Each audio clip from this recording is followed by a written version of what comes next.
She knew the law. Everyone in the palace knew it. It did not matter who you were, or what title you carried, or whose bed you slept in at night. If you walked into the king's inner court without being summoned, you could be put to death. That was the rule of the Persian Empire. And the Persian Empire did not make exceptions. Not for generals, not for advisors, not for the woman who wore the queen's crown, especially not for her. Esther had not eaten in 3 days. The people she loved had not eaten in 3 days. Somewhere beyond the palace walls, an entire nation was fasting and weeping because a death sentence had already been signed and sealed and sent by courier to every corner of the empire. A date had been chosen. A plan was in motion. And the only person in the world who might be able to change any of it was standing alone in a corridor, dressed in royal robes, staring at a door she was not allowed to open. No angel had come to her. No voice had spoken from the sky. No prophet had stood at the gate and told her this was going to be all right. She had nothing except a 3-day-old decision, a people depending on her, and a God whose name, remarkably, had not been spoken out loud once in this entire story. She walked toward the door anyway. What happened next changed the story of her people forever. But to understand why it matters, you have to go back, all the way back, to a girl without a family, in a city that was not her home, living inside an empire that did not know her real name. This is the Book of Esther, and it may be the most honest story ever written about what it feels like when God goes completely silent and yet somehow, looking back, was never absent at all.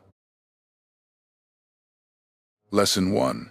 Silence is not the same as absence. Picture a library, not a modern one, a royal archive in the ancient Persian city of Susa, somewhere in the early 5th century before Christ. Rows of clay tablets and papyrus scrolls, recording the official history of the most powerful empire on earth. Verse 1. Provinces taxed, treaties signed, every significant event in the kingdom of Ahasuerus, written down and stored away for the permanent record. Somewhere in that archive sits a scroll that does not belong. It reads like a political story. A king and a queen and a villain with a plan. A young woman forced into a system she did not choose. A death sentence that could not be legally reversed. A series of events so precisely timed that they strain the definition of coincidence. And yet, from the first word to the last, one name is completely absent. The name of God, not mentioned once. In a Bible filled with burning bushes and parted seas and angels arriving at exactly the right moment, the Book of Esther stands completely alone. There is no divine voice breaking through the noise of palace politics. No miracle announced from heaven. No prophet stepping forward to say, "Thus says the Lord." The story moves entirely on the human level. Kings and edicts and dinner parties and a man who could not sleep one specific night. And yet, sit with this story long enough and something starts to happen. You begin to notice a pattern underneath the surface. Not one coincidence. A chain of them. An empty throne that opens exactly the right door at exactly the right moment. A loyal act performed and then forgotten. Sitting in a dusty record book for years. A king who cannot sleep on one specific night. A servant who reaches for one specific scroll. A man who walks into a room at exactly the wrong moment for him and exactly the right moment for everyone else. Each of those things, by itself, has a reasonable explanation, but all of them together, forming a chain that leads to the survival of an entire people, starts to feel like something more than coincidence is the right word for it. That is what makes this book unlike anything else in Scripture. The author never tells you what to believe. There is no narrator stepping in to explain the hidden mechanism behind the visible events. The story simply shows you what happened, and then it leaves you alone in the room with a question. What do you do when God goes completely silent? Most people know that place. They have prayed and heard nothing back. They have waited for a sign and seen nothing move. They have stood in the middle of a situation that felt impossible and looked up and felt, genuinely felt, that the sky was empty and they were on their own. Esther was written for that feeling, not for the seasons when faith is easy and the evidence is obvious. For the long, quiet stretches in between, the days that feel ordinary, the circumstances that feel random, the years when nothing seems to be happening and you cannot see any evidence that anything invisible is moving on your behalf. The book of Esther does not fix that feeling by giving you a miracle. It fixes it by showing you what a chain of ordinary events looks like from far enough away. And the chain in this story begins with a party. A very large, very expensive, very consequential party, thrown by a king who had more power than he had wisdom. In a palace so magnificent, it was designed to make everyone who walked into it feel small, including, as it turned out, his own wife. Lesson 2. Power that looks permanent is always one decision away from collapse. Walk into the palace at Susa, and the first thing you feel is the scale of it. The courtyards are paved with white marble and blue stone and mother of pearl. The columns are wrapped in silver. The couches where guests recline are solid gold and silver on a mosaic floor that took craftsmen years to lay. The curtains hanging between the pillars are white and violet linen, held by cords of fine purple attached to marble rods. This is not decoration. This is a message. Every surface in this palace is saying the same thing to every person who enters it. You are small. We are not. King Ahasuerus understood power the way the ancient world understood it. You do not just have it. You display it. You build it into the stone and the fabric and the food and the wine until the people around you cannot look anywhere without being reminded of who is in charge. So when he threw a banquet, he threw one that lasted 180 days. Half a year of celebration. Half a year of the king, showing the officials and nobles and military commanders of his empire the full weight of his royal glory.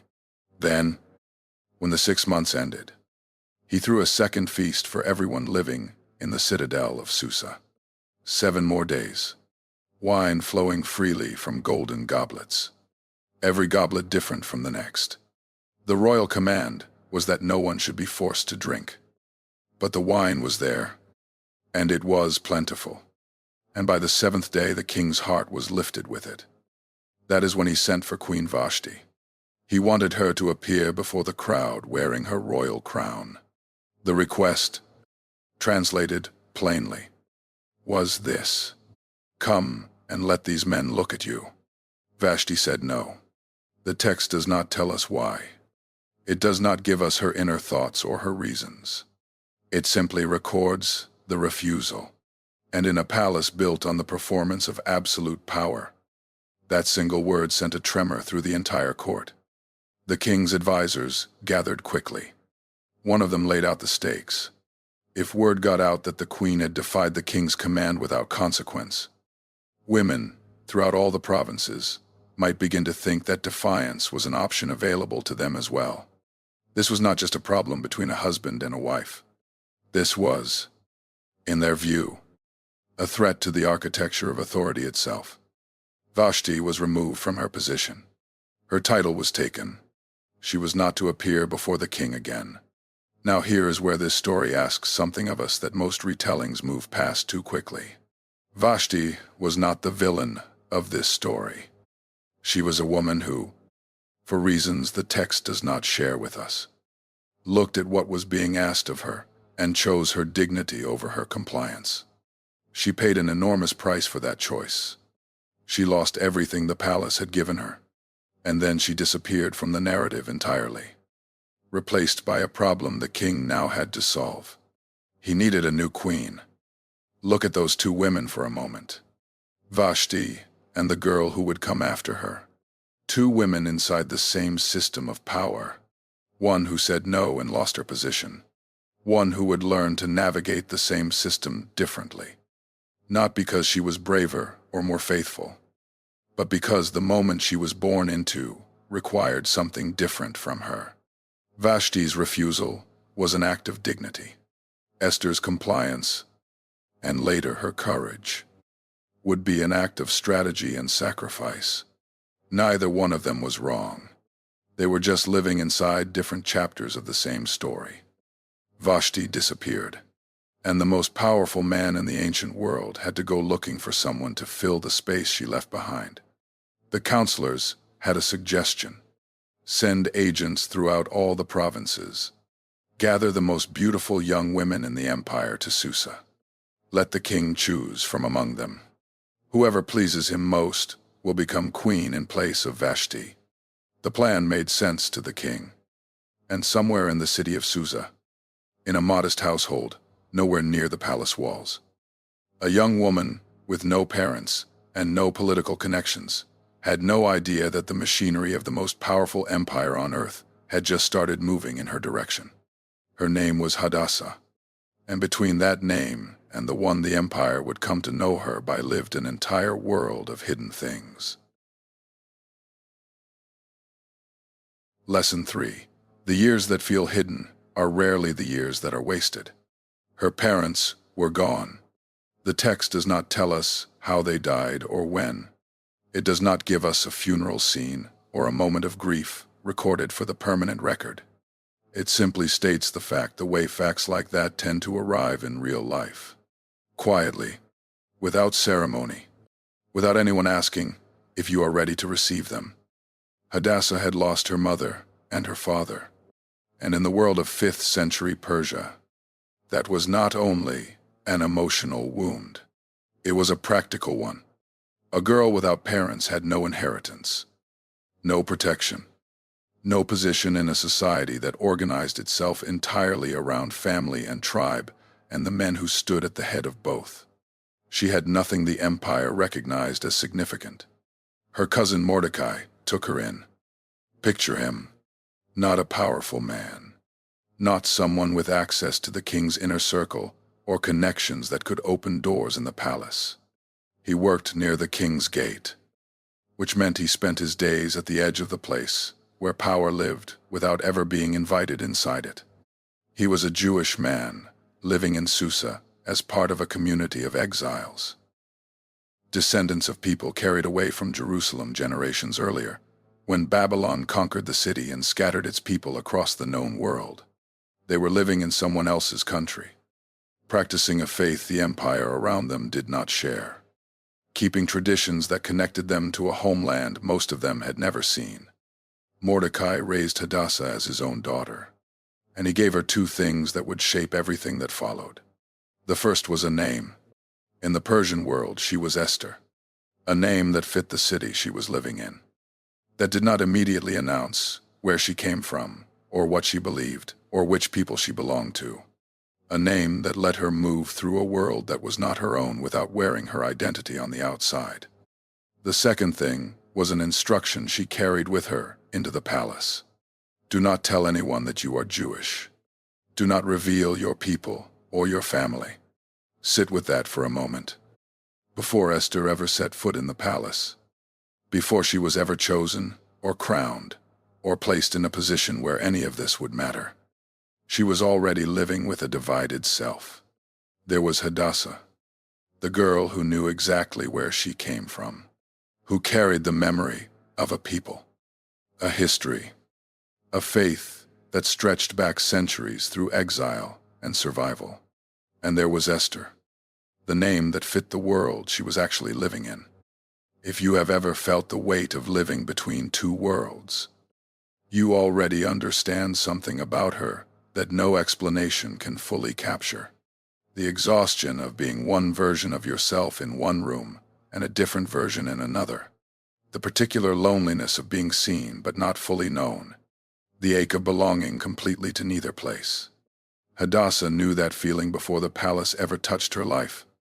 When the king's decree went out to gather young women to Susa, Esther was among those taken to the palace. The text does not present this as a choice she made. It was a royal command. The empire wanted options, and the empire collected them. She was brought to the house of Hegai, the man who oversaw the king's household, and placed into a preparation process that would last 12 months. 12 months. Think about what that looks like from the inside. You are in a building full of women who are all part of the same process, all waiting for the same outcome. None of you having chosen to be here.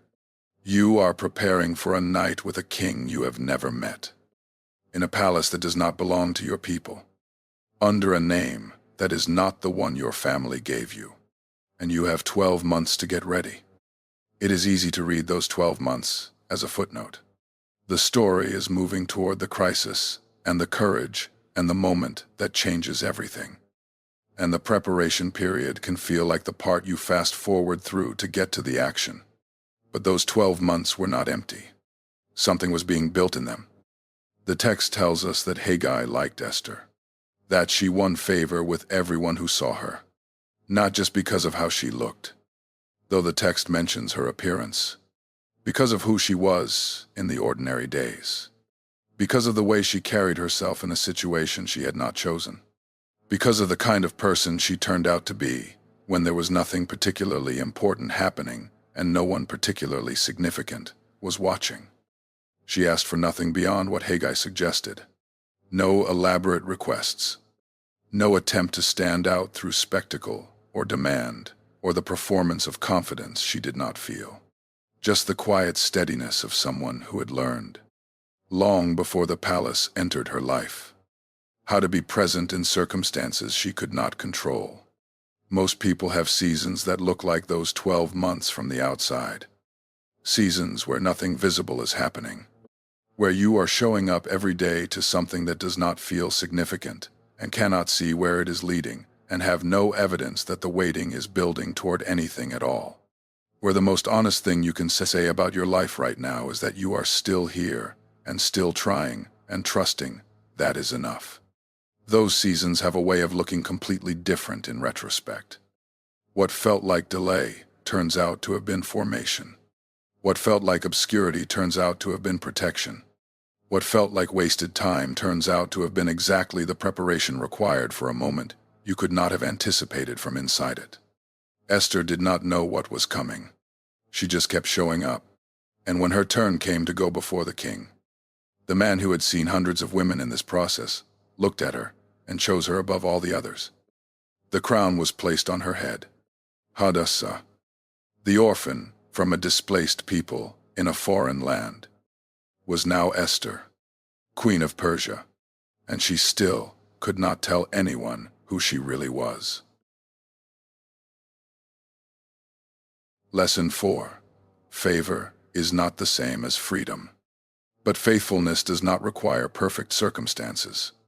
The crown changed everything and nothing at the same time. Esther was queen now. The most powerful man in the world had chosen her above every other woman brought to Susa.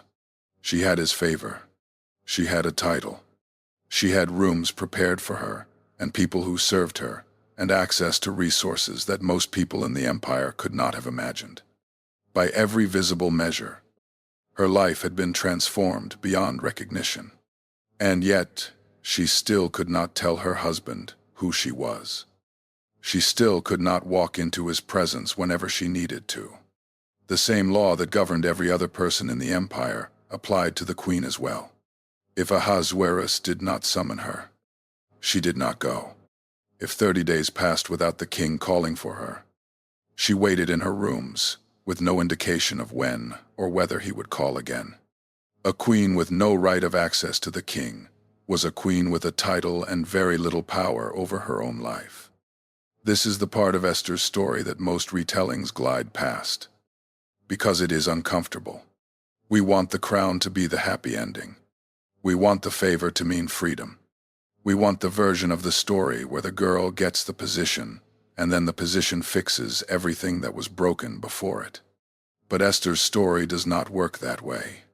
And honestly, most real lives do not work that way either.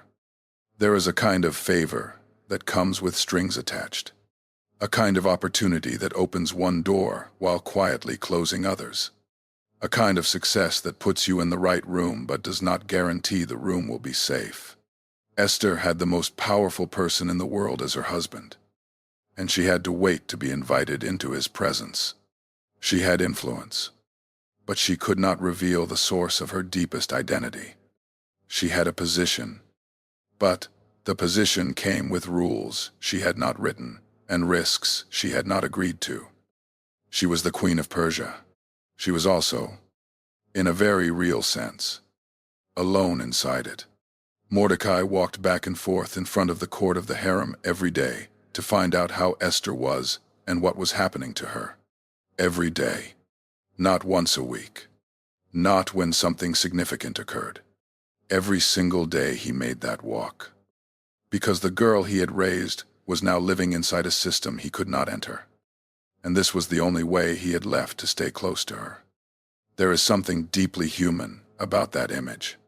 The person who loves you, pacing the edge of a place they cannot follow you into, trying to stay near.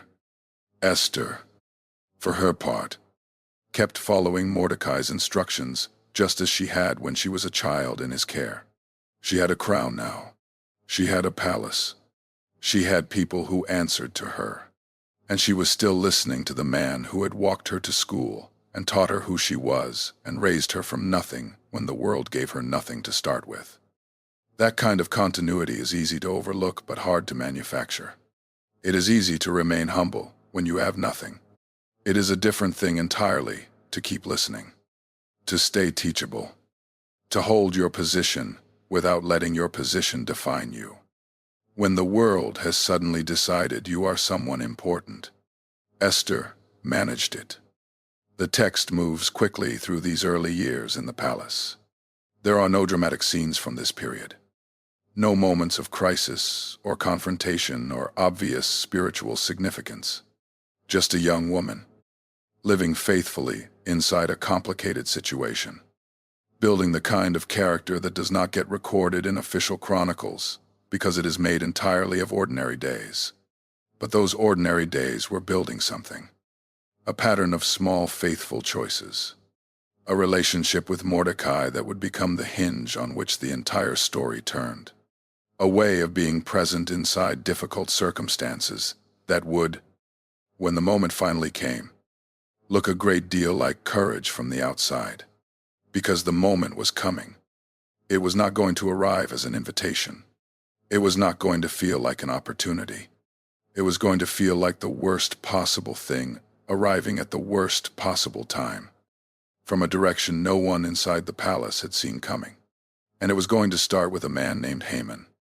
But before Haman stepped onto the stage and changed everything, there was one more quiet event in these ordinary years. One small act of loyalty performed in a corridor near the king's gate. One piece of information passed from the right person to the right person at the right moment. It was recorded in a book. It was promptly forgotten. And it was going to matter more than anyone involved could have possibly imagined. Lesson 5. Not every faithful act receives immediate recognition. But no faithful act is ever truly lost. Mordecai sat at the king's gate every day. That was his place. Not inside the palace.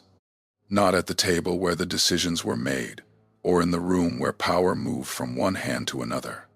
He sat at the gate, the threshold between the city and the court, the edge of things, close enough to the center of power to see it clearly, far enough away to never be part of it. He had been doing this for years. Picture what that looks like in practice. The same stone bench, or post, or doorway, day after day, season after season. The same faces passing through. Guards he recognized by name. Officials he had watched rise and fall. Couriers arriving from distant provinces carrying news that would never be shared with him. He was a permanent fixture at the entrance to a world that had no particular use for him. Doing his job with the kind of quiet consistency that does not attract attention precisely because it never stops. This is not the life of someone the story is supposed to be about. And then one afternoon, two men standing near him forgot to lower their voices. Their names were Bigthan and Teresh. They were officers of the king, men who guarded the royal threshold, men who, by all appearances, had every reason to be loyal to the crown that employed them. But somewhere beneath the surface of their service, something had curdled. A grievance, a resentment, a slow-burning anger at the king that had finally found a direction. They were planning to kill him. Mordecai heard them talking. He did not hesitate. He did not calculate the personal cost or weigh the risk of getting involved, or decide that this was someone else's problem. He went directly to Esther. He told her exactly what he had overheard. Esther went directly to the king and reported the plot, making sure to give Mordecai full credit by name. The matter was investigated. The testimony was confirmed. Bigthan and Teresh were executed. The king's life was preserved. And then the scribes did what scribes do.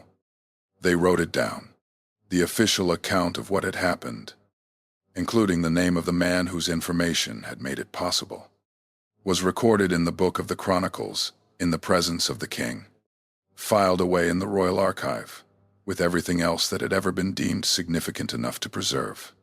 The permanent record of the Persian Empire, updated and shelved and moved on from.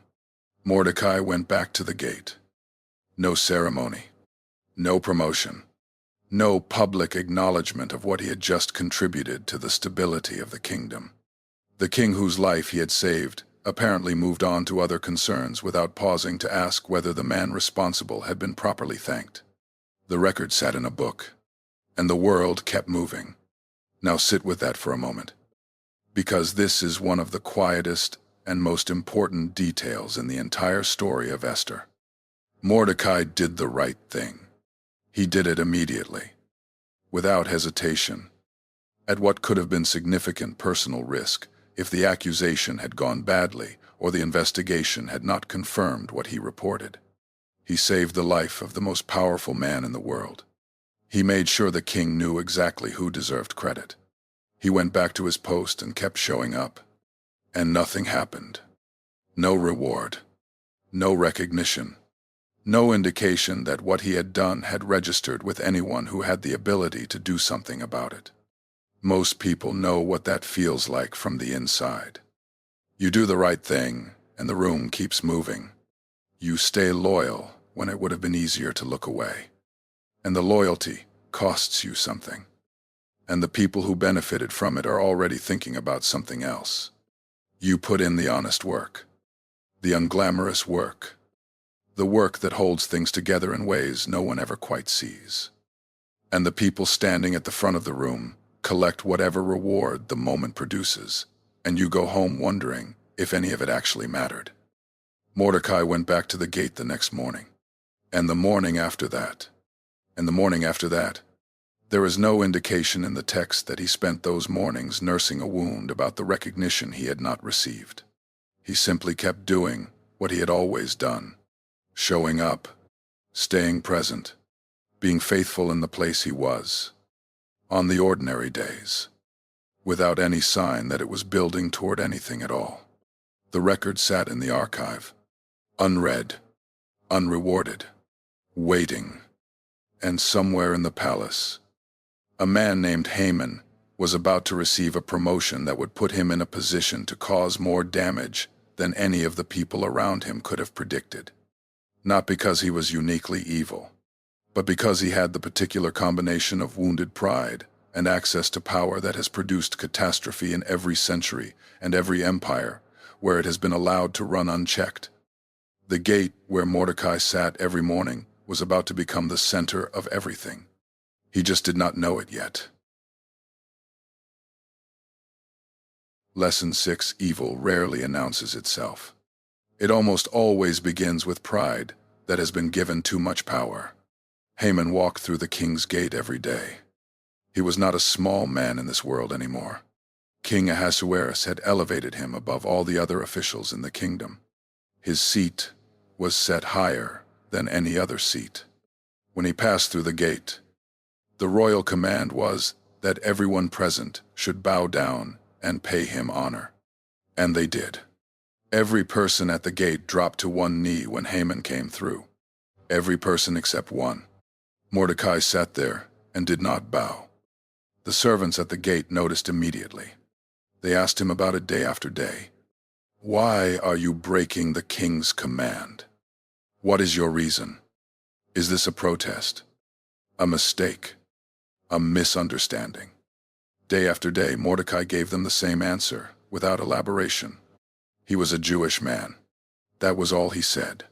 He did not deliver a speech or explain his theology or invite a debate about the limits of royal authority. He just kept not bowing and kept telling anyone who asked exactly who he was. The servants told Haman. They wanted to see whether Mordecai's reason would be allowed to stand, whether a Jewish man's identity was sufficient explanation for ignoring a royal command. They were, in their way, genuinely curious how this would resolve itself. What happened next tells you everything you need to know about Haman.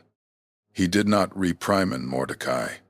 He did not report the infraction to a superior or arrange for a fine or a formal disciplinary process. He did not even confront Mordecai directly, one man to another, to demand an explanation. He decided to kill every Jewish person in the Persian Empire. Every man, every woman, every child, in all 127 provinces under the king's authority. The entire population of a people, scattered across the ancient world, sentenced to death because one man at a gate did not bend his knee when Haman walked past. That is not a proportionate response. It is not even close to one. And the distance between the offense and the reaction is not a sign of exceptional cruelty so much as it is a sign of something more ordinary and more dangerous. It is the sign of a pride so brittle that it cannot survive a single witness to its own smallness. One unbowed head in a sea of bowing heads was enough to poison everything else. Haman had the king's favor. He had a seat higher than any other seat. He had wealth and position and the public deference of an entire empire. He had, by every visible measure, already won, and it was not enough. Because, across the courtyard, one man sat and did not bow, and every day that man sat there and did not bow. He was, simply by existing, reminding Haman that the story of his own greatness had a witness who was not convinced by it. That is what wounded pride does when it has power. It does not seek resolution. It seeks elimination. Haman went to the king. He chose his words carefully. There is a certain people, he said, scattered and dispersed among the peoples in all the provinces of your kingdom. Their customs are different from those of every other people. They do not keep the king's laws. It is not in the king's interest to tolerate them. He offered to pay an enormous sum of silver into the royal treasury to fund the operation. The king took his signet ring off his finger and handed it to Haman. Keep the money, he said. Do with the people as you see fit. That exchange happens in 2 sentences in the text. 2 sentences. And the fate of an entire people is handed over to a man whose primary qualification for making this decision is that his ego had been bruised by someone who would not bow. The edict was written, translated into every language spoken across the empire, sealed with the king's ring so that it could not be recalled or reversed. It announced that on the 13th day of the 12th month, every Jewish person in the Persian Empire was to be killed and their property seized. The couriers went out from Susa in a hurry. The king and Haman sat down to drink. That detail lands differently the longer you sit with it. An edict calling for the destruction of an entire people had just been sent to every corner of the empire, and the 2 men who signed it poured themselves a cup and settled in for the evening.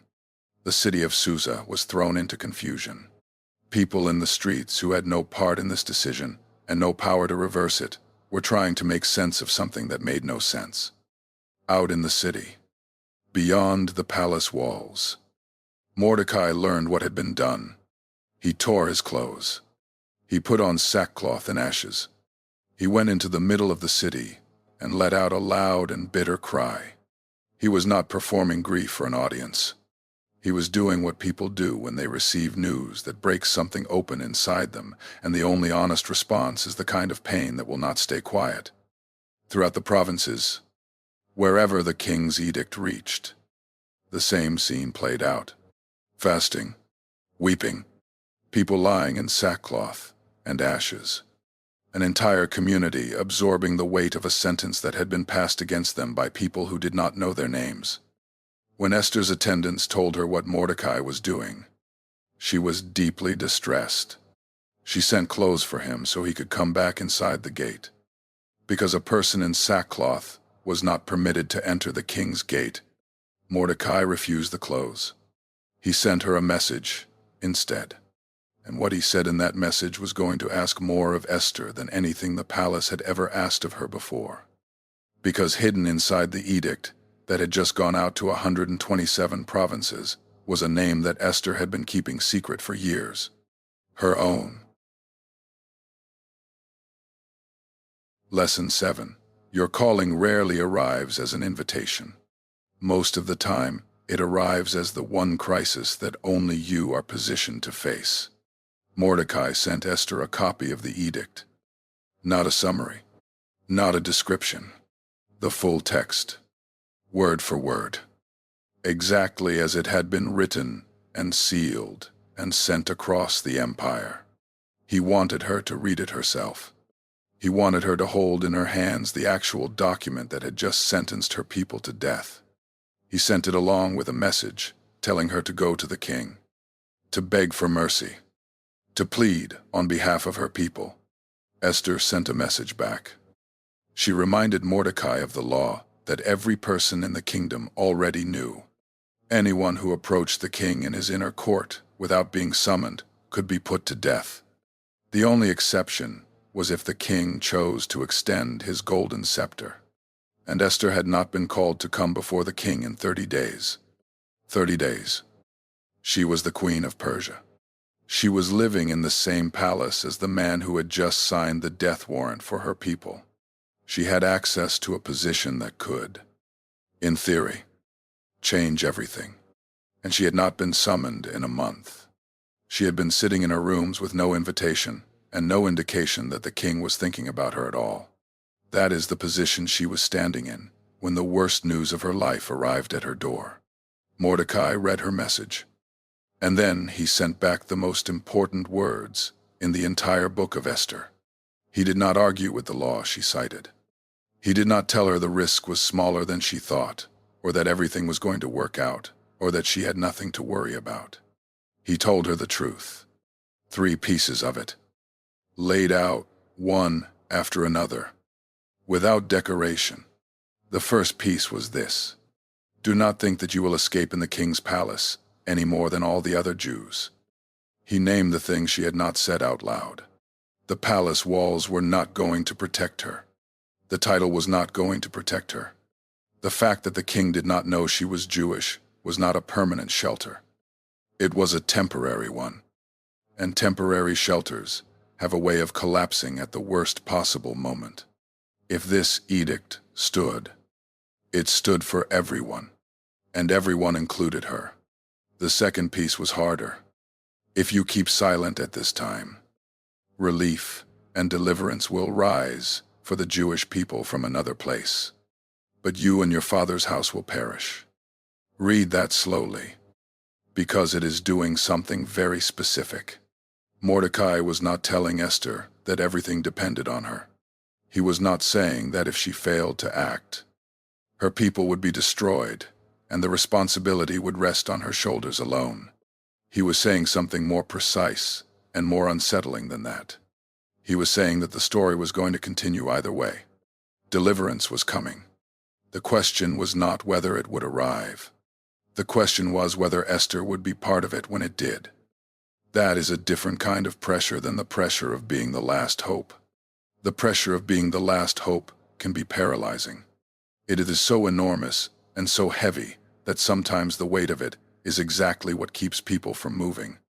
But what Mordecai was describing was something else. A moment with an expiration date. A position that had been given for a reason. An opportunity that would not wait while she calculated the odds and weighed the risks, and waited for a better set of circumstances to present itself. Then he said the third thing. Who knows whether you have not come to the kingdom for such a time as this? 5 words in the original Hebrew, expanded in translation but not changed in weight. For such a time as this. That phrase has been printed on posters and coffee mugs, and embroidered on pillows, and used in graduation speeches, and invoked as encouragement in situations ranging from the genuinely significant to the casually trivial. It has been said so many times in so many contexts that it can be easy to hear it as a motivational line. A piece of biblical encouragement designed to make someone feel better about a difficult situation. But that is not what it was in the moment Mordecai said it. In that moment, it was a question handed to a woman who was genuinely afraid. It was not a declaration of certainty. It was not a prophetic guarantee that everything would work out the way they hoped. Mordecai did not say he knew how the story would end.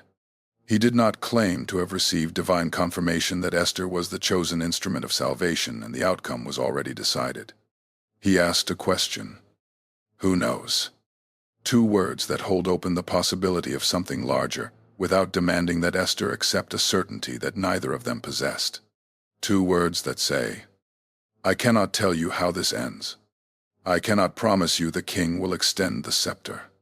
I cannot guarantee that your people will be saved, or that you will walk out of that throne room alive.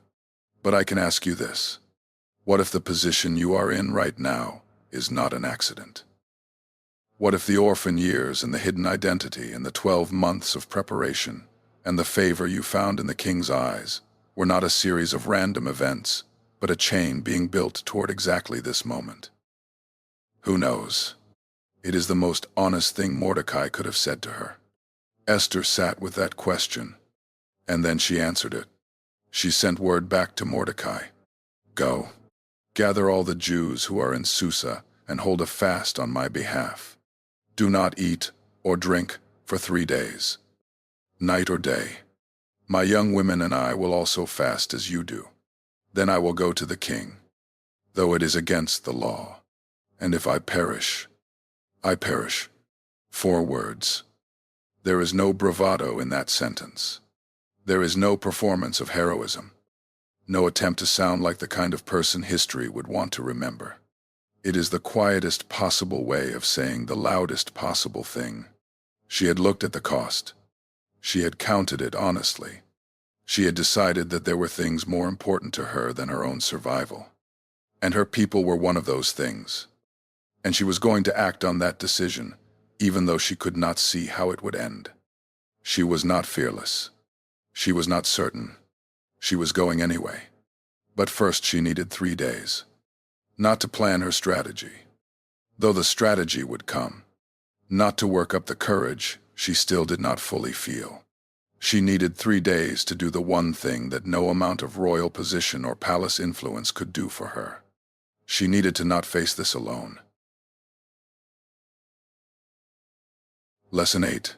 Before the moment of courage, there is always a season of trembling. And that trembling is not weakness. It is the beginning of something real. 3 days. No food. No water. Every Jewish person in Susa asked to stop eating. Stop drinking. Stop everything, and simply be present in the same place of need that Esther was inhabiting. For 3 days. The Queen of Persia and the exiled community she had grown up inside were doing the same thing at the same time in very different rooms. Waiting in the dark together. The text does not give us a record of those 72 hours. There are no conversations preserved. No prayers written down. No account of what happened inside Esther's rooms during those 3 days of collective stillness. The narrative simply notes that the fast was called. And then it moves to the morning of the 3rd day, when Esther put on her royal robes and walked toward the king's court. That silence in the text is not an oversight. It is the point. Because what happens in the unseen hours before a moment of courage is almost never dramatic. It does not look like anything from the outside. There is no scene to watch, no confrontation to witness, no visible movement toward the resolution that everyone in the story is desperate for. There is just the uncomfortable, ordinary, unglamorous act of waiting, of sitting inside uncertainty, of refusing to move until something has happened in the interior places that no chronicle ever records. Think about what Esther was carrying in those 3 days. She had already made the decision. The message to Mordecai had been sent. If I perish, I perish. She had said it, and she had meant it. And now she was sitting in the hours between the decision and the action, which are almost always longer and harder than anyone warns you they will be. Every quiet moment in those 3 days gave her another opportunity to change her mind, and she did not take any of them. That is what courage actually looks like from the inside, not the absence of fear, not the feeling of confidence that everything is going to work out, not the warm certainty that you are doing the right thing and the universe will reward you for it. It is the decision, made again and again across 3 days of silence and fasting, and the particular loneliness of knowing that no one can walk through the door for you, to keep moving toward the thing you said you were going to do. Day 1, she chose it again. Day 2, she chose it again. Day 3, she got up, but she was not doing this alone, and that matters more than it might initially appear. Esther had not asked her community to pray on her behalf from a comfortable distance. She had not sent word that she would appreciate their thoughts while she handled the hard part herself. She had asked them to fast with her, to put their bodies in the same place of dependence that she was inhabiting, to enter the impossibility alongside her rather than cheering for her from the other side of it.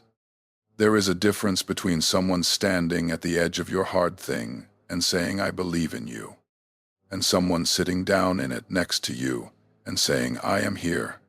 The Jewish community in Susa chose the second thing. They could not go into the throne room for her. They could not make the king extend the scepter, or guarantee that the plan Esther was forming would work, or promise her that she would walk back out alive. But they could fast alongside her.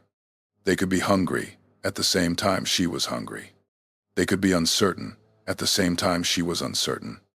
They could make sure that when she stood up on the morning of the 3rd day and put on her royal robes and walked toward the most frightening door of her life, she was not doing it with the feeling of someone who had been abandoned to face a crisis alone.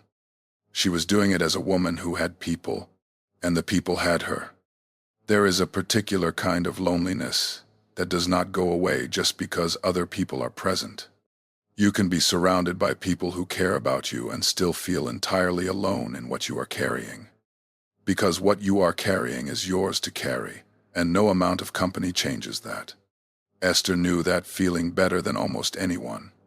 The orphan years, the hidden name, the palace full of people who saw her but did not know her. Those 3 days did not erase that loneliness, but they changed what it meant to be in it. On the 3rd day, she got up before the city was fully awake. She put on her royal robes, not her fasting clothes, not the rough fabric of grief and mourning, but the full weight of everything the palace had given her. The crown, the garments that announced her position to every person who saw her walking through the corridor. She dressed as a queen because she was one, and because whatever was about to happen, she was going to walk into it as fully herself as she had ever been. She walked toward the inner court of the palace. She stood at the entrance to the king's hall. The king was sitting on his royal throne inside, facing the entrance. She stepped into his line of sight. And now we are back at the door we started with. The door from the very beginning of this story. You have been standing here since the first words of this video, watching a woman you did not yet know approach a threshold you did not yet fully understand. Now you know what it cost her to get here.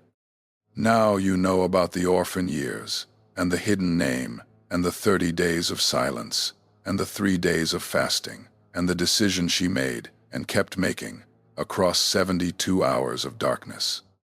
The king looked up and saw her standing there. And what happened next is where the hidden hand of this story shows itself for the very first time in plain sight. Lesson 9. The door you are most afraid to walk through is sometimes the one you were always meant to open. The king looked up and saw her. That is the whole sentence. 6 words in the English translation. And what happens in those 6 words is the hinge that the entire first half of this story has been building toward. A woman who was not supposed to be there stepped into the doorway of the most powerful room in the ancient world. The man sitting on the throne turned and saw her standing at the entrance. And she won favor in his sight. The golden scepter went out. She lived. Picture the room in that moment. The throne room of Ahasuerus was not a quiet space. It was built to project power the way the rest of the palace was built to project power. Through scale and material and the visual language of absolute authority. The king, sitting at the far end of it, elevated on his throne, the scepter in his hand. Esther at the entrance, having just broken the law of the empire, having just stepped across the line that no one crossed without an invitation, wearing her royal robes and carrying 3 days of fasting and the weight of an entire people in the set of her shoulders. She walked toward him. She touched the tip of the scepter. The king said to her, "What is it?" "Queen Esther, what is your request?" "It shall be given to you, even to half of my kingdom." Half the kingdom. An offer so generous, it was almost theatrical. The kind of thing a king says when he wants the room to know how magnanimous he is. Whatever you need, name it. It is yours. Esther had fasted 3 days for this moment. She had walked through a door that could have ended her life. The king was sitting in front of her with his scepter extended and a direct question in the air and an offer on the table. And she said, "If it please the king, let the king and Haman come today to a feast that I have prepared." That was all. Not the revelation she had been carrying. Not the name of the man who had signed the death warrant for her people. Not the secret she had been keeping since the day she entered the palace. Just an invitation to dinner, delivered with the quiet composure of a woman who had decided, in that exact moment, that today was not the day. The king sent for Haman immediately. They came to the feast Esther had prepared. The wine was poured. The atmosphere was exactly what Esther had constructed it to be. Intimate, relaxed. The kind of setting where a king who had just been reminded of his queen's beauty and loyalty might be particularly open to whatever she was about to ask. The king asked again over wine, "What is your wish?" "Queen Esther, it shall be granted." "What is your request?" "Even to half of my kingdom. It shall be fulfilled." And Esther said, "My wish and my request. If I have found favor in the king's sight, and if it please the king to grant my wish and fulfill my request, let the king and Haman come to the feast that I will prepare for them. And tomorrow I will do as the king has said." Tomorrow. One more day. She had risked her life to get into this room. She had the king's full attention and his open-handed generosity and the chance she had spent 3 days fasting and trembling to reach. And she asked for one more day. Most people reading this story want to know why. The text does not tell us. It does not give us Esther's inner reasoning in that moment. Does not explain what she read in the room, or sensed about the atmosphere, or calculated about the timing. The narrative simply records what she did, and then moves on to what happened next. But the shape of the story tells us something. When Esther looked across that table at Haman, she was looking at a man at the absolute peak of his confidence. He had been personally invited to a private dinner with the king and queen. He was sitting in a room that very few people in the empire ever entered. He felt, in that moment, like a man whose position was unassailable. That man was not ready to fall yet. One more night was going to change him.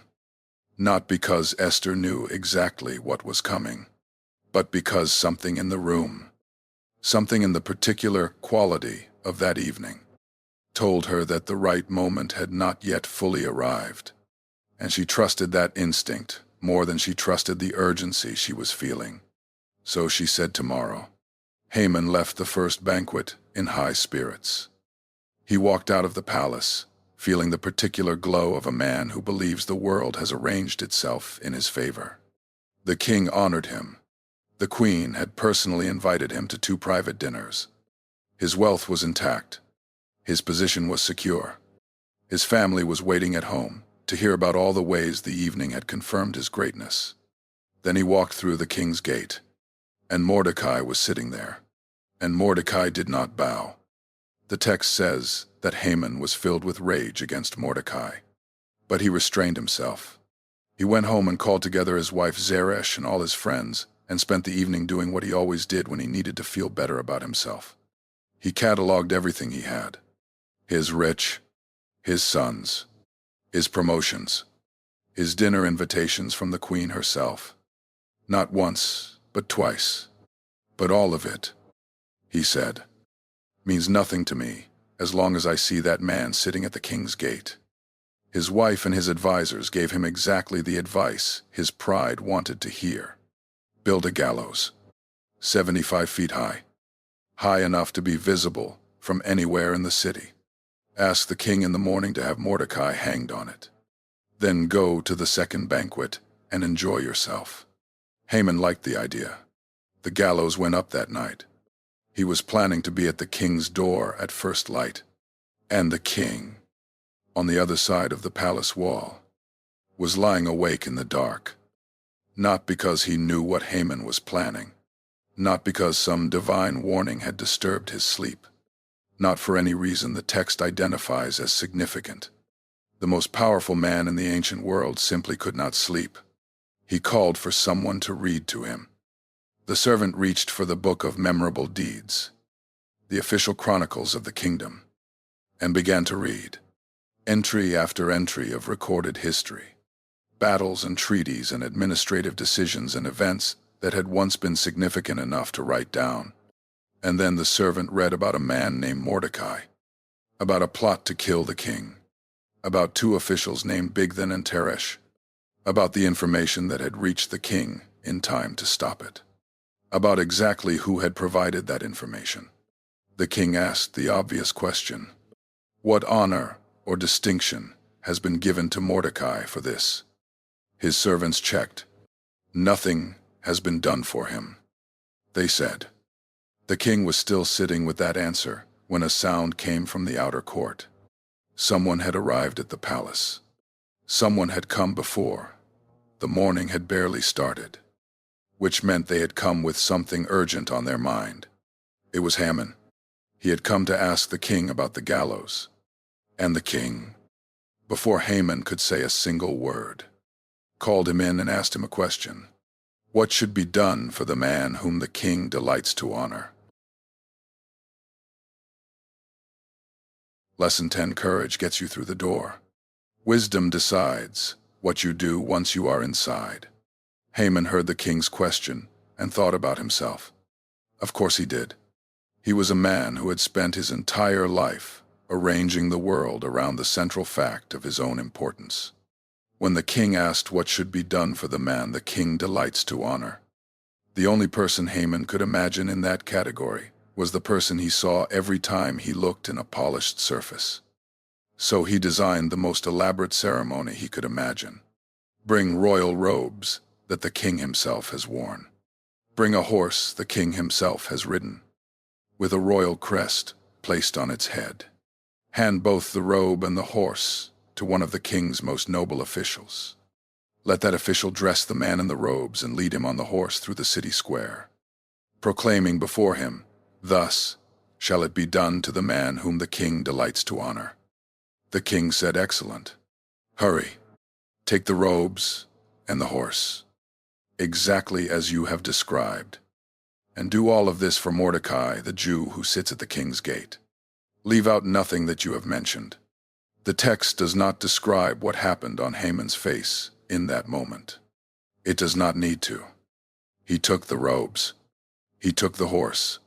He went to the king's gate where Mordecai was sitting in his usual place, the same place he sat every morning, the same post he had occupied for years. And Haman dressed Mordecai in the royal robes and led him through the city square on the king's own horse and proclaimed before him, out loud, through the streets of Susa, the words he had designed as his own personal coronation. Thus shall it be done to the man whom the king delights to honor.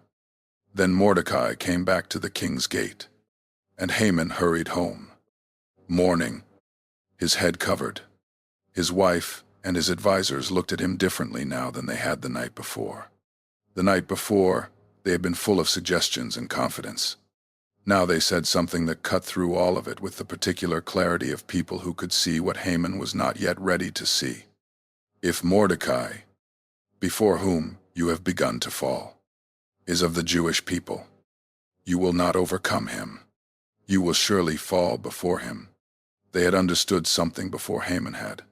The man who had built the gallows was already falling. While they were still talking, the king's servants arrived to bring Haman to the banquet Esther had prepared. He walked through the door of the second banquet as a different man than the one who had attended the first. The posture might have looked the same. The clothes were the same. But underneath the composed exterior was a man who had just spent his morning leading his enemy through the city on the king's horse, shouting words of honor into the air above a head that had refused to bow to him. He sat down at the table. The king poured the wine, and for the third time, he asked Esther the same question he had asked twice before. What is your wish, Queen Esther? It shall be granted to you. What is your request? Even to half of my kingdom. It shall be fulfilled. Now Esther answered. She had waited 3 days in the dark before approaching the throne room. She had waited through the first banquet. She had waited through the night and the morning while the king could not sleep, and Haman was being publicly humiliated in the streets. She had waited until the room was exactly what the room needed to be. And now she spoke. If I have found favor in your sight, O king, and if it please the king, let my life be granted me as my wish, and my people as my request. For we have been sold, I and my people, to be destroyed, to be killed, and to be annihilated. She did not approach it sideways. She did not soften the language or give the king room to hear something less severe than what she was actually saying. She named it plainly. My life, my people, destroyed, killed, annihilated. The king looked at her. Who has done this? He asked. Where is the man who has presumed to do such a thing? Esther said, a foe and enemy, this wicked Haman. The king rose from the table in fury and went out into the palace garden. Haman stayed. He had read the king's face well enough to know that harm had been determined against him. He fell before Esther on the couch where she was reclining, begging for his life, pleading with the one person in the room whose word might still save him. The king came back from the garden. He saw Haman falling on the couch where Esther was. Will he even assault the queen in my presence? In my own house? The word left the king's mouth, and servants immediately covered Haman's face. One of them mentioned, almost in passing, that there was a structure standing at Haman's house, 75 feet high, built last night. Haman had prepared it for Mordecai, the man who had saved the king's life. Hang him on it, the king said. They took Haman out and hanged him on the gallows he had built for Mordecai. Then the king's anger subsided. The man who had designed the ceremony of his own honor had received a different ceremony entirely. The man who had built the instrument of someone else's death had died on it himself. The one who had come to the palace at dawn to secure the execution of his enemy had instead spent his morning honoring that enemy through the streets of the city. Every trap Haman had set had closed around him, and every link in the chain that had been building since a girl without parents was brought to a palace she did not choose. Since a loyal man sat at a gate and reported what he had overheard and received nothing for it. Since a king could not sleep on one specific night and a servant opened one specific book to one specific page. Every link had held. But the edict was still law. Haman was dead, and his position was gone, and his house had been given to Esther. But in every province of the empire, sealed with the king's own ring, the order for the destruction of the Jewish people was still in effect. Persian law, once sealed, could not be revoked, not by the officials who enforced it, not by the king who had signed it. Esther had one more thing to ask. She went back before the king. She fell at his feet. She wept. She begged him to revoke the evil plan of Haman and what he had devised against the Jewish people. The king extended the golden scepter to her again, and she rose and stood before him. The same posture, the same threshold, the same act of approaching power without guarantee. She had done this before. She could do it again. Her request was specific, and it was shrewd. She could not ask the king to reverse the first edict, because the king could not reverse it. So she asked for a second edict, one that gave the Jewish people throughout every province the right to assemble and defend their lives. A counter-decree, sealed with the same ring that had sealed the first one, sent by the same couriers who had carried the first one, written in the same languages that had delivered the death sentence to every corner of the empire. The same mechanism that had carried the order for their destruction now carried the means of their survival. The couriers went out on fast horses, riding urgently, carrying a second letter into the same provinces where the first one had already arrived, and in every city where the second edict reached. The text records the same scene: light, gladness, joy, honor. The people who had been sitting in sackcloth and ashes, who had wept when the first letter came, who had mourned a sentence they could not appeal and a law they could not change, stood up. The date that had been set for their destruction came and went. They were still there. And what they did with that fact, what they chose to do with the memory of the days when they had stood at the edge of something they could not survive alone, is what the last chapter of this story is really about. Because surviving is one thing, remembering is another, and the people of Esther chose to remember. Lesson 11. Providence does not always look like a miracle. Sometimes it looks like a sleepless night and an old book opened to the right page. Think about everything that had to go wrong for Haman in order for everything to go right for Esther. Not one thing, not two things, a chain of things, each one depending on the one before it, stretching back years before the second banquet was ever planned, or the first banquet was ever hosted, or Esther ever walked into the throne room, uninvited. Start at the very beginning of the chain. Mordecai had to be sitting at the king's gate on the specific day that two officials decided to discuss their assassination plot within earshot of someone who would actually report it. He had to overhear the right conversation at the right moment. He had to tell Esther. Esther had to tell the king in a way that gave Mordecai full credit by name. The scribes had to record it correctly, and then the record had to sit unrewarded long enough that when it finally surfaced again, the contrast between what Mordecai had done and what Mordecai had received would be impossible for a king with any sense of honor to ignore. That chain took years to build. Then, the king had to be unable to sleep on one specific night. Not the night before. Not the night after. The night between the first banquet and the second banquet. The night after Haman had built the gallows and was planning to ask for permission to use them first thing in the morning. The servant who came to read to the sleepless king had to reach for the chronicles. Out of everything available in the royal library of the most powerful empire on earth, the choice had to be the official record of the kingdom. And within that record, the reading had to land on the entry about Mordecai. The king had to ask whether Mordecai had been rewarded. The answer had to be no. And then Haman had to walk into the outer court at exactly that moment. Not an hour earlier when the king might still have been trying to fall asleep. Not an hour later when the king might have already moved on to the business of the day. Right then, at the precise moment when the name of Mordecai was sitting fresh in the king's mind, and the question of how to honor him was still unanswered in the air. Take any single link out of that chain, and the story ends differently. If the scribes leave Mordecai's name out of the record, the chain breaks. If the king sleeps well that night, the chain breaks. If the servant reaches for a different scroll, the chain breaks. If Haman arrives 20 minutes later, the chain breaks. Every single link had to hold, and not one of them looks like a miracle. That is exactly the point. This is what the book of Esther has been showing you from the very first chapter. Not the kind of divine intervention that announces itself with fire and splits a sea in half and leaves no room for any other explanation.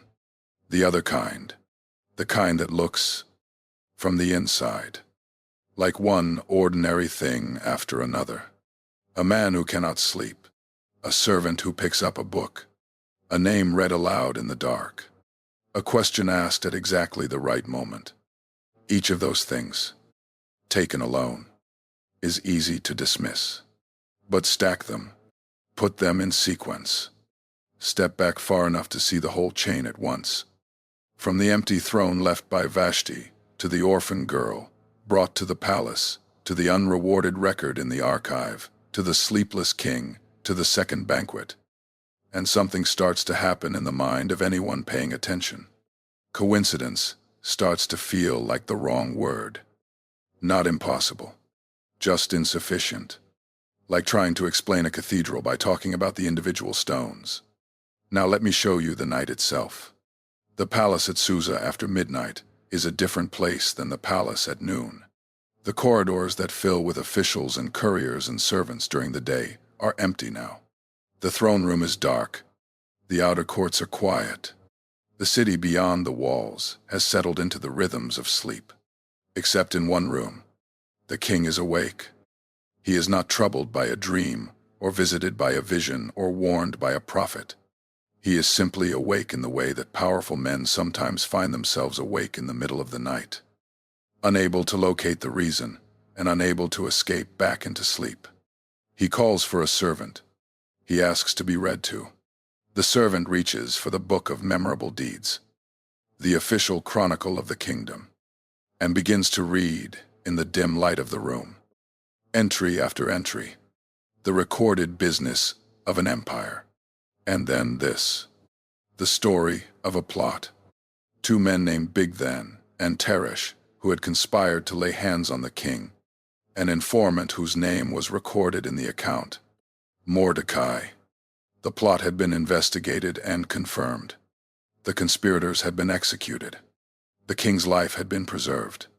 The king asked what honor or distinction has been given to Mordecai for this. The servant checked.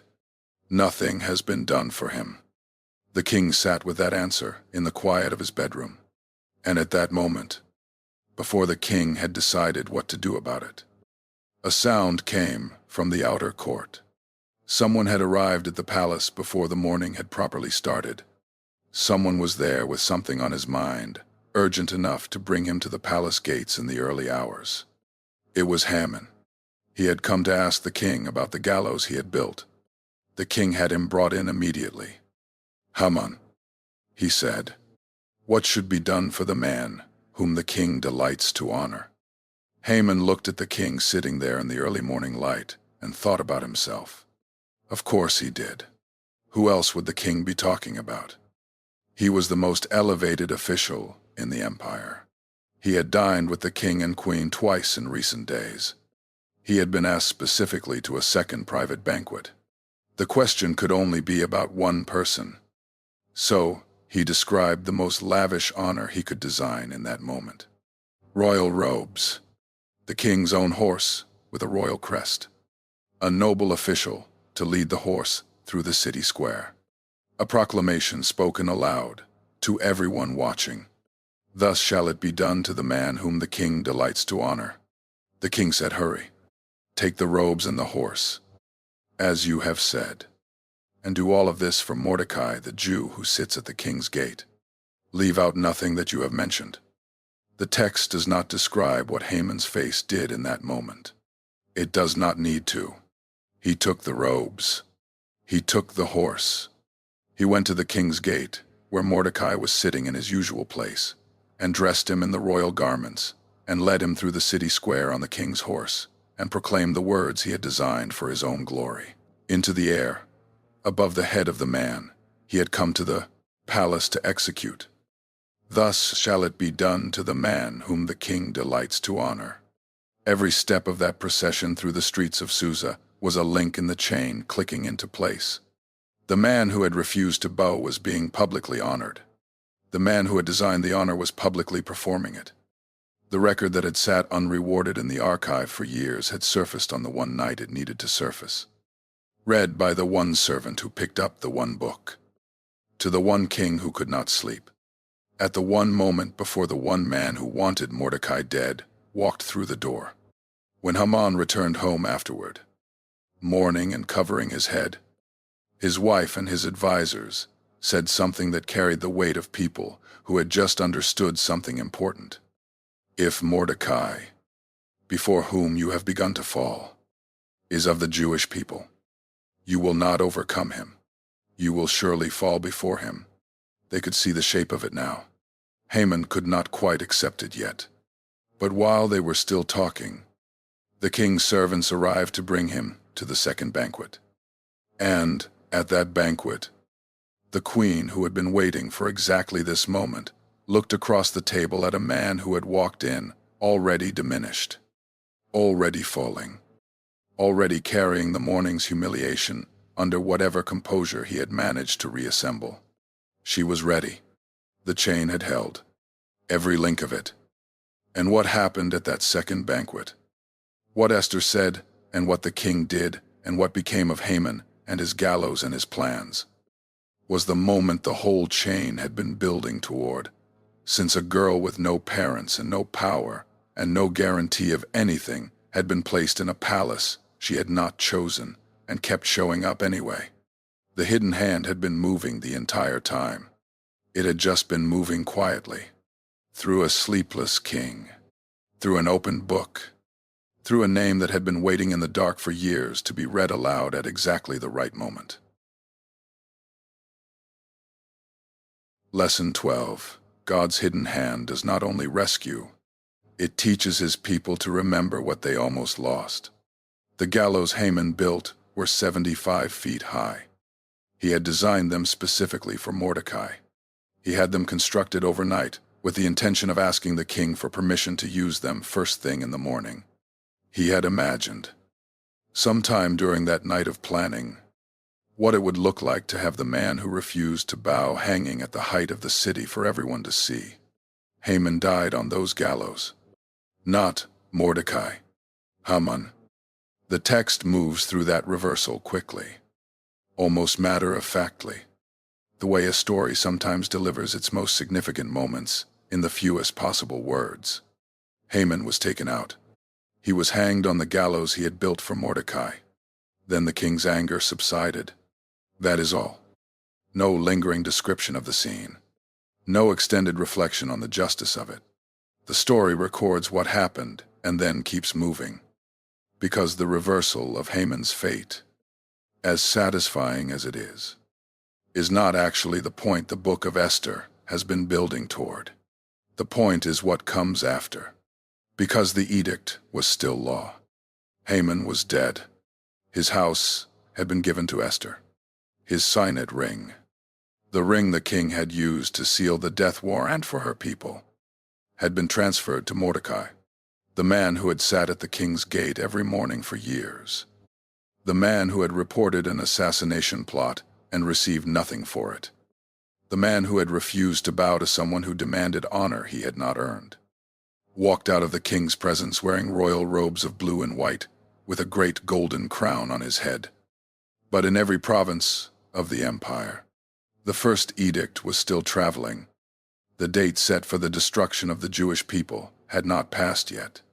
The law was still in effect, and Persian law, sealed with the king's ring, could not simply be revoked. This was not a technicality. It was the foundational logic of an empire built on the absolute authority of royal decree. If the king could reverse his own sealed edicts, then no edict meant anything. The system required that the law, once issued, stand. Esther went back before the king. She fell at his feet and wept. She begged him to stop what Haman had set in motion. The king extended his golden scepter again, and she rose and stood before him. The same posture she had taken the first time, the same threshold, the same act of approaching power without any guarantee of the outcome. She could not ask him to reverse the first edict, so she asked for a second one, a decree that gave the Jewish people in every province the right to assemble and to defend their lives. A counter law, sealed with the same ring that had sealed the first one, written in every language that had carried the death sentence across the empire, sent by the same couriers on the same fast horses along the same roads. The mechanism of destruction became the mechanism of survival. The couriers rode out urgently from Susa. In every city where the second edict arrived, the text records the same scene. Light, gladness, joy, and honor for the Jewish people. Many of the people of the land declared themselves to be on the side of the Jewish community, because the fear of what was happening had shifted the way people read the situation.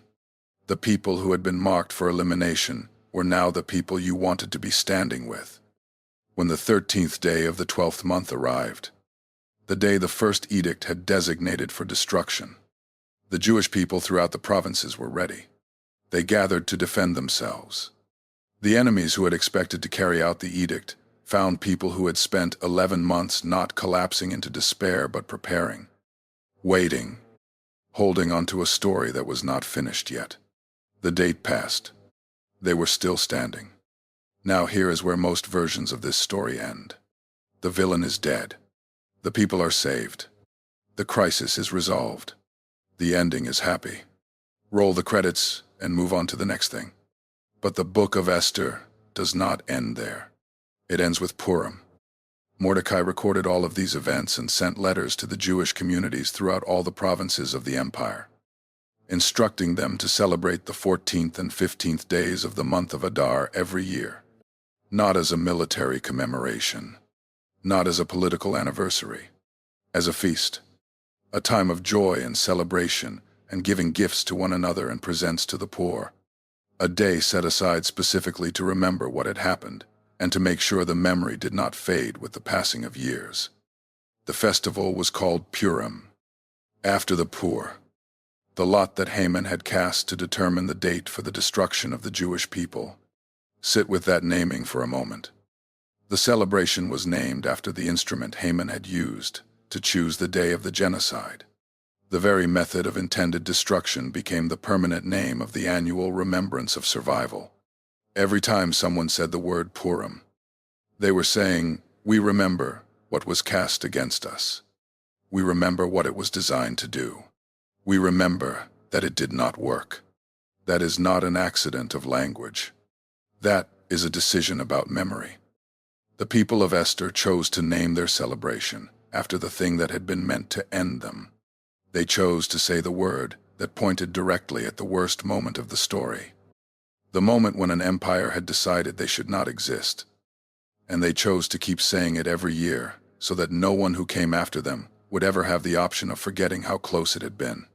Think about what those 11 months had looked like from the inside. An edict sealed with the king's ring, carrying the force of imperial law, sitting in the hands of officials in every province with a date marked on it.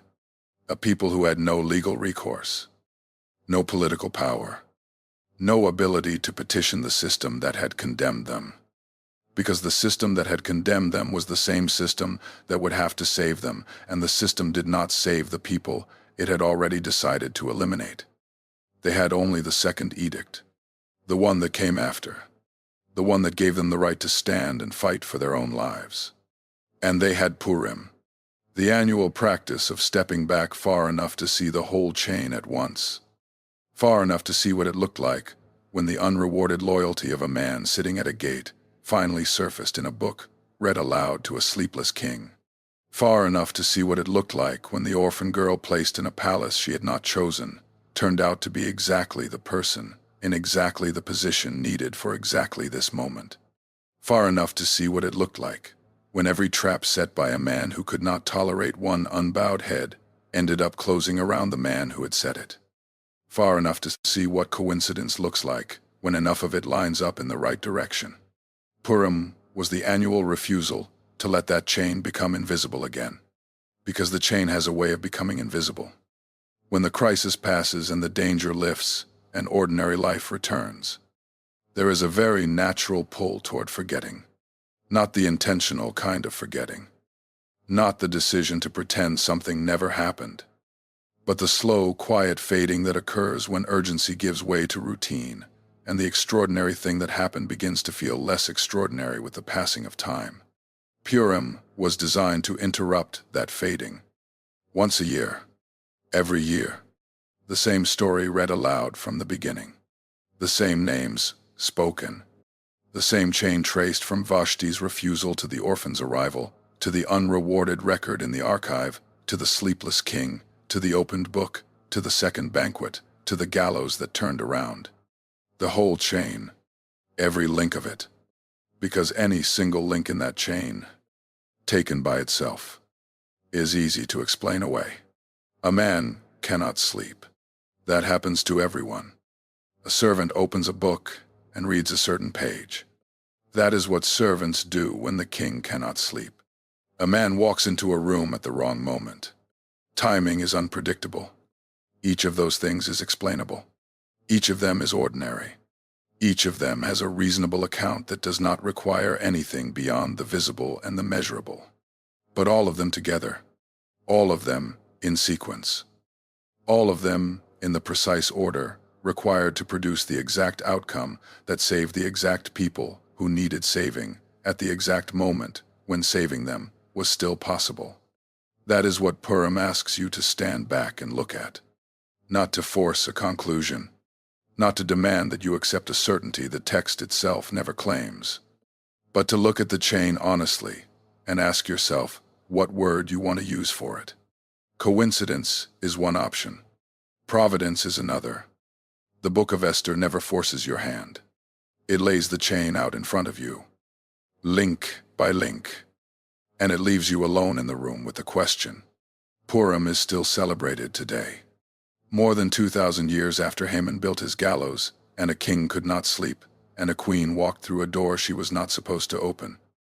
Jewish communities around the world still gather every year in the month of Adar to read the Book of Esther from beginning to end. They still cheer when Mordecai's name is read. They still boo when Haman's name is mentioned. They still tell the story of the girl with no parents, and no power, and no guarantee of anything, who was placed in a palace she did not choose, and kept showing up anyway. The chain held. It is still holding. And the people who were almost lost are still here. Still telling the story. Still refusing to forget. The Book of Esther ends with a people who are still standing when they had every reason not to be. It ends with a festival built specifically around the practice of remembering. And it ends the way all the best stories do. Not with a conclusion that closes everything off, but with a question that opens something up. The question is not whether this story is true. The question is where you are inside it. Because Esther was not written for people who have everything figured out. It was written for the long, quiet seasons when God feels absent and the sky feels empty and the evidence you are looking for is nowhere visible. It was written for the people sitting in corridors they did not choose, carrying names that do not fit the room they are in, waiting for something that has not arrived yet. So where are you in this story? Maybe you are in the orphan years, the season that looks like nothing from the outside, the days of showing up to something small and unglamorous, and trusting that it is enough, even when you cannot see what it is building toward. If that is where you are, the story of Esther says this to you, directly. Those years are not wasted. The formation that happens in the hidden season is often exactly the formation required for the moment that is coming. You cannot always see that from inside it. But the chain is already being built. Maybe you are carrying two names, living between two worlds, being seen in one room and known in another, and never quite fully both at the same time. Feeling the weight of an identity you cannot completely show in the place you actually occupy. If that is where you are, Esther's story says that the season of hiddenness does not last forever. There comes a moment when the thing you have been protecting becomes the thing you are called to offer. And when that moment arrives, everything you carried in the hidden years turns out to matter in ways you could not have predicted from inside them. Maybe you are in the 3 days. You have already made the decision. You have already said your version of, "If I perish, and you meant it. But you are in the part that comes after the decision and before the outcome. And that part is longer and harder and quieter than you expected.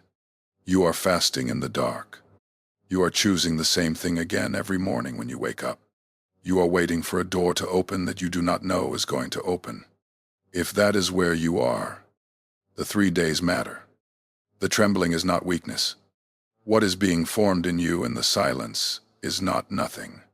And the people sitting in the dark with you, the ones who cannot walk through the door for you but chose to be hungry at the same time you are hungry, they are not nothing either. Maybe you are standing at the door. You know what you need to do. The 3 days are over. The royal robes are on. The only thing left is to walk forward into a room where the outcome is not guaranteed, and the scepter may or may not go out, and you are going to have to make your move before you have the certainty you were hoping for. If that is where you are, Esther has 4 words. If I perish, I perish. She did not know the scepter was going to go out. She walked toward the door without that knowledge. She walked toward it because some things matter more than safety. Because some moments cannot wait for certainty. Because the people depending on her were real people with real names who were running out of time. She walked toward the door. The scepter went out. And maybe you are at Purim, on the other side of something hard, standing in a place you were not sure you were going to reach. Looking back at the chain of events that led you here, and seeing for the first time with any clarity the things you could not see while you were living through them. The unrewarded faithfulness that turned out to matter more than anyone knew. The sleepless nights that turned out to be hinges. The ordinary moments that turned out to be anything but ordinary. If that is where you are, do what the people of Purim did. Remember. Tell the story again. Say the names again. Stand in front of whoever comes after you and say, "Let me tell you about the time I almost did not make it. Let me show you the chain I could not see while I was living inside it." Because the same God who worked through the silence of Esther's story has not changed his methods. He still works through the ordinary. He still moves in the dark. He still uses the unrewarded acts, and the hidden seasons, and the sleepless nights, and the open books, and the people sitting faithfully at gates where no one important is watching. He still takes the very thing that was meant to destroy his people and turns it into the name of their celebration. The book of Esther never says his name, but his fingerprints are on every page. And the question the story leaves you with is not whether he is there. It is whether you will stay faithful long enough to see what he has been arranging.